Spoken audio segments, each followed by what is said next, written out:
What's up, YouTube? It's your boy DR2727. Shout out to my Transformers collectors, 1/12 scale collector, whatever you collect, shout out to you.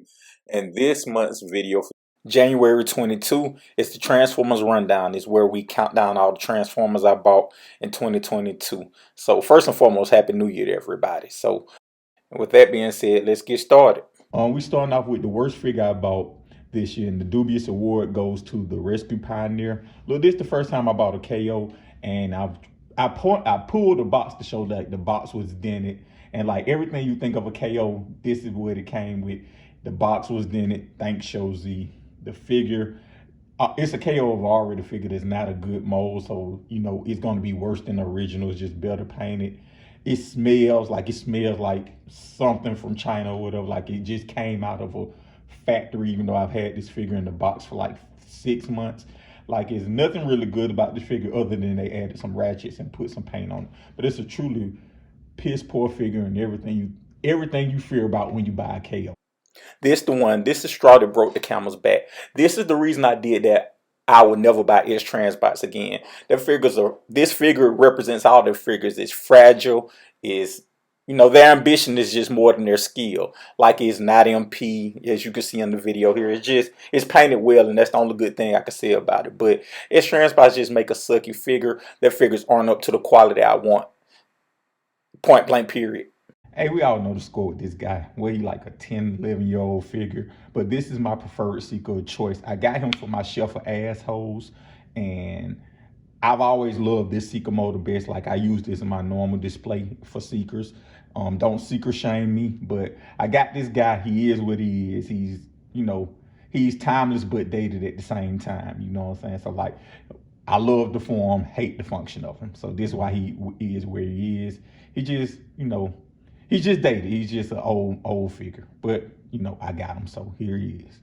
When Iron Factory is on, they are the best third-party company regardless of scale. You can bring fans, toys, anybody to them. Iron Factory hold their own with anybody. When they on their game, they hold their own with anybody. When they not on their game, their figures leave you like WTF. And this definitely falls into that WTF category. And it's not because of the aesthetics. I mean, I'm fine with the form. It's the function. The form gets in the way of the function, and that very rarely happens to them. And it also doesn't feel like their normal quality of build. This is just Cyclonus. It doesn't feel bad, but it doesn't feel good. And most of that stuff normally feels good. This one just left me scratching my head like most bad Iron Factory releases I have you doing. This is a much better company than this figure. Look, I bought this mold, sold this mold, bought this mold, sold it again. I didn't even take it out the box the second time. I mean, it's a decent enough mold, but I think it's one of those figures that time has passed it by. Like, the game has passed the figure, and I'm not sure about this company anymore. So it just don't have a place in my collection. This figure is like putting candy paint and 20-inch rims on a Toyota Corolla.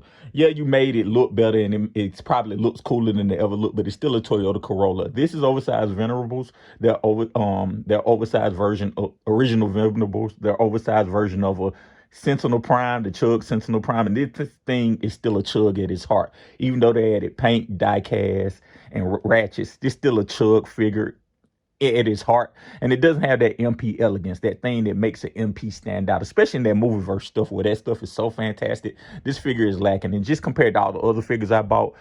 So I think that we need to have a discussion later on about, is Flames toys too expensive to fail, or can a company be too expensive for any of its figures to fail? This figure's a fail, and it's a fail 100% because of the combining gimmick.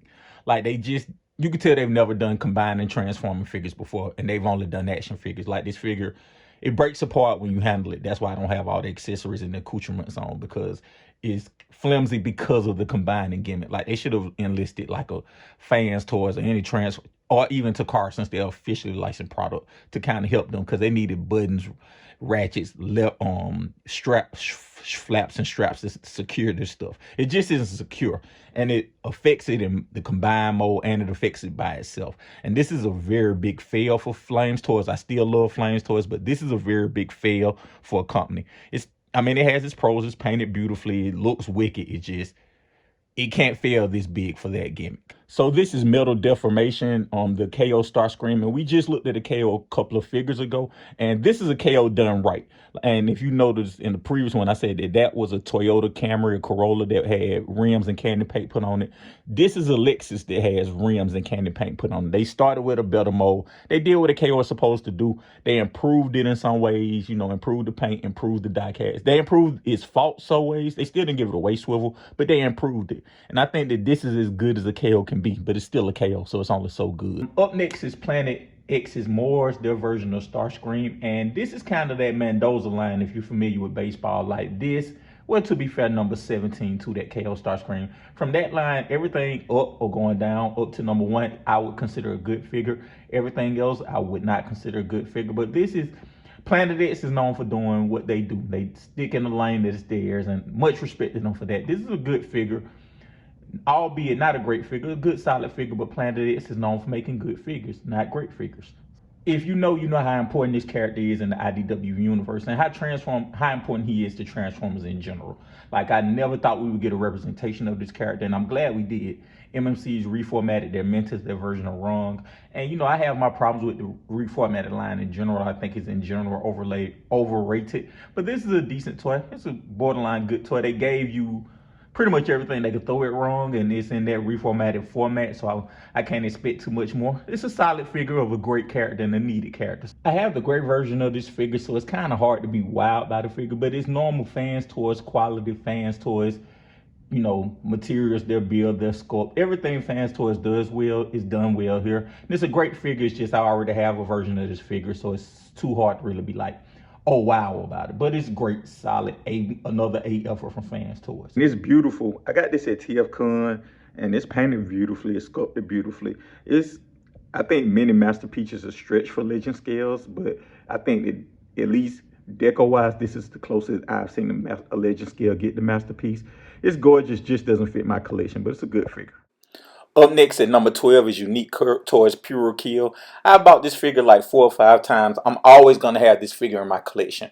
This is one of the best figures. I think it was my best figure of the year one year. So this figure is always going to mean something to me and always going to hold up. I just needed another. I just always want the perfect version of my collection, so I had to get another one. So number 12, Unique Toys Pure Kill. This is a solid but not spectacular release from Fans Toys. It's spectacular in a lot of ways, just not in a deco way. Like, it's just Fans Toys curses to outdo their last verse, like Andre 3000 say. They always have to be making the best, the most premium, the greatest product. And I think they do it. And I think that this is the best version of Seaspray, even though it's kind of missing a little bit of that pizzazz or that snazz that Fans Toys normally have. So think of it like this. Think of it as your favorite artist being, featured on another song and, having a solid verse or stance or whatever, but not the best.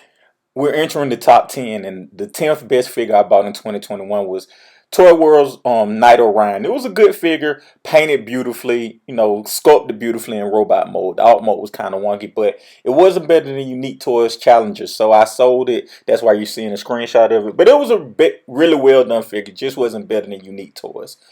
So I was blown away by this figure. I haven't bought a car product since Ironhide, Inferno, Grapple, kind of that generation of Transformers to car products. I haven't bought an official product since then. And I was kind of skeptical about where this would go, but this blew me away. This proves that health doesn't equal quality, because this is infinitely a better figure than the x-transbots version of the figure. It's fun to transform, get some good poses. It doesn't have any die cast, and I thought that the paint on x-transbots would be like blow this away, and it doesn't. They're actually in the same ballpark. So this let me say it like this. If there was a most surprisingly good figure for this whole rundown thing, this would win it. This is a testament to how good Unique Toys DX9 movie stuff was, because this is by far worse than their Challenger, their Perukia, their Dragoon, the Lahair. It's by far worse than those, but it's still better than 80-85% of my collection. And that holds true with the figures I bought in 2021. So kudos to Fans Toys. If nobody ever says it, I'ma say it. I'ma give them their flowers while they're here. Fans Toys is the GOAT, the best ever at making masterpiece Transformers figures, and it's not even a number 2. They are the GOAT. And I said this before, they have Andre 3000 syndrome. Their curse is to outdo their last verse. And they habitually outdo their last verse. They habitually hit home runs, drain three-pointers, nail it. They habitually do it. They took a character, Dragstrip, who isn't a cool-looking character, and made him look cool. Now, it does have some articulation shortcomings. I was trying to get him to shoot a bird in a normal way, but because of the single hinge elbows, he can't do that, so I got him like this. But that's the only flaw. Fans Toys, just bravo.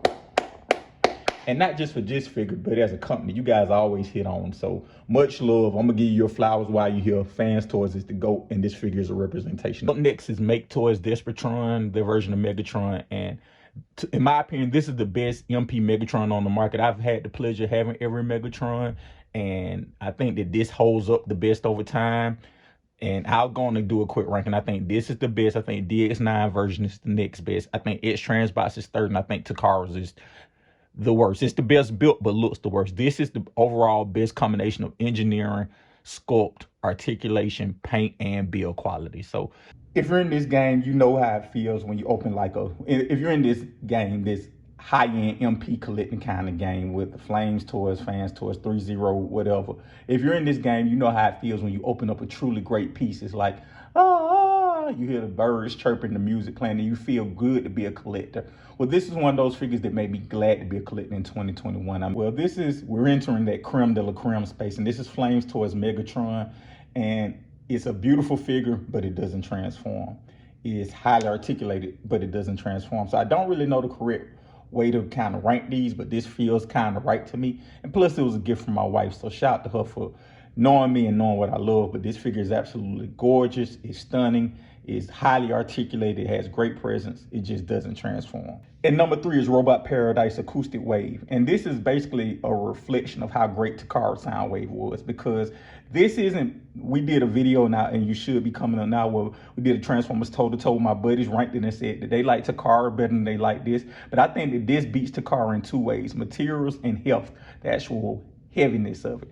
But I think that, and I think they kind of straddled the fence by giving you the pieces to kind of soup it up a little bit. As you see, I have mine with some of the extra pieces, because I think the cartoon look was a little too bland. I think Takara's is way more interesting to look at. But this one here, I think it raises a bigger question that I need to have myself. Am I just a sucker for die cast? Because they're painted the same.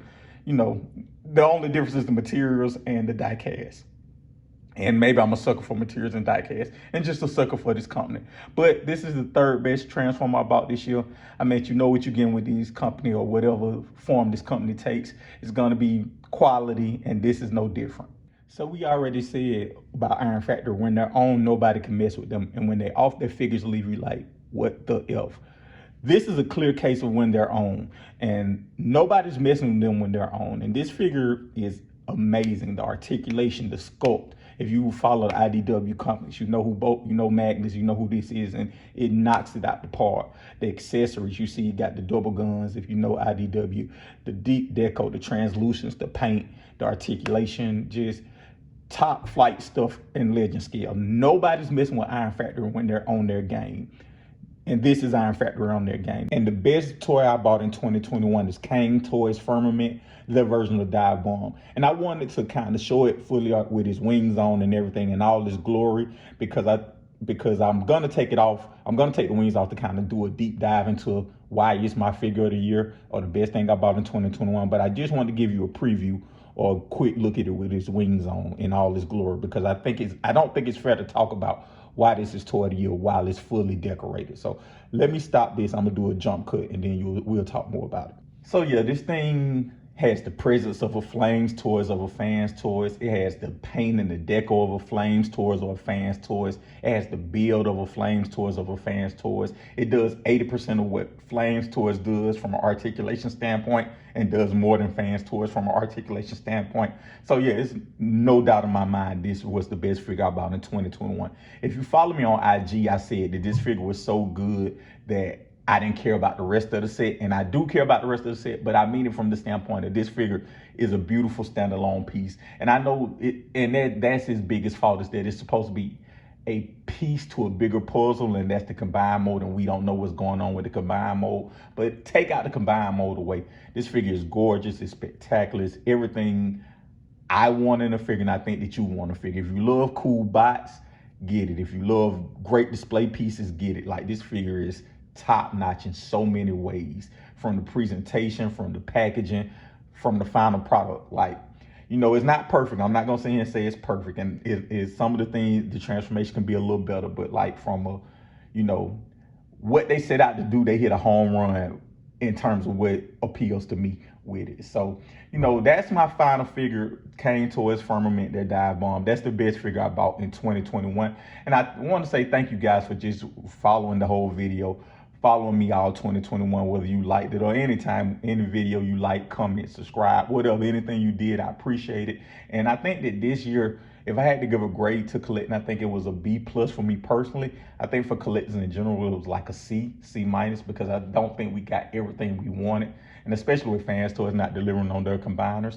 But you know, I think 2022 will be a lot better for everybody. I think that, you know, supply lines will be better.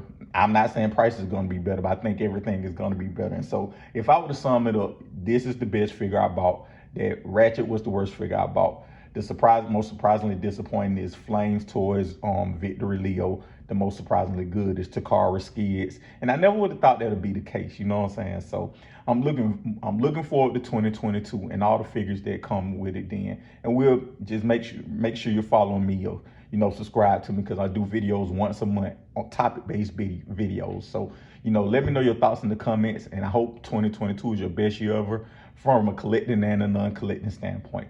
Thank you guys again.